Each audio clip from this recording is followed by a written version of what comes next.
जय श्री कृष्णा, राधे राधे। भगतजनों, आप सभी का हमारे YouTube चैनल राधे कृष्णा में हार्दिक स्वागत है।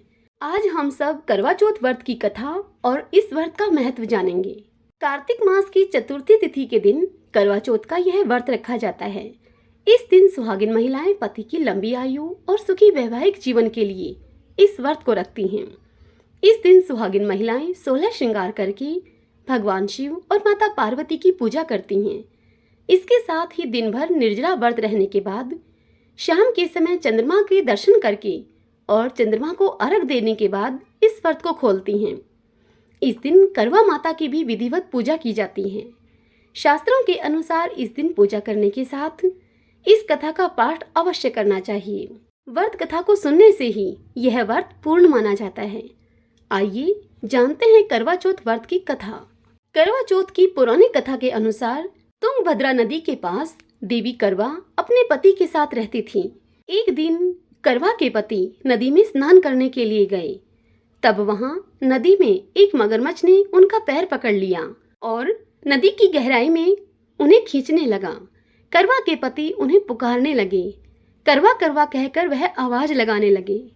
जब करवा ने अपने नाम की यह आवाज सुनी तो वह दौड़कर नदी के पास पहुंची। तब करवा ने देखा कि मगरमच्छ उनके पति को मुंह में पकड़कर नदी में लेकर जा रहा था। यह देखकर करवा ने तुरंत ही एक कच्चा धागा लिया और मगरमच्छ को एक पेड़ से बांध दिया।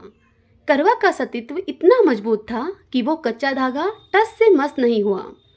अब स्थिति ऐसी थी कि मगरमच्छ और करवा के पति दोनों के ही प्राण संकट में थे।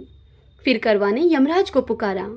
करवा ने यमराज से प्रार्थना की कि वो उनके पति को जीवन दान और मगरमच्छ को तुरंत मृत्यु दंड दे। लेकिन यमराज ने उन्हें मना कर दिया और करवा से कहा कि अभी मगरमच्छ की आयु बाकी है तो वे उन्हें मृत्युदंड कैसे दे सकते हैं। लेकिन उनके पति की आयु शेष नहीं है। यह सुनकर करवा बेहद क्रोधित हो गई। उन्होंने यमराज को श्राप देने को कहा। करवा के श्राप से डरकर यमराज ने तुरंत ही मगरमच्छ को यमलोक भेज दिया।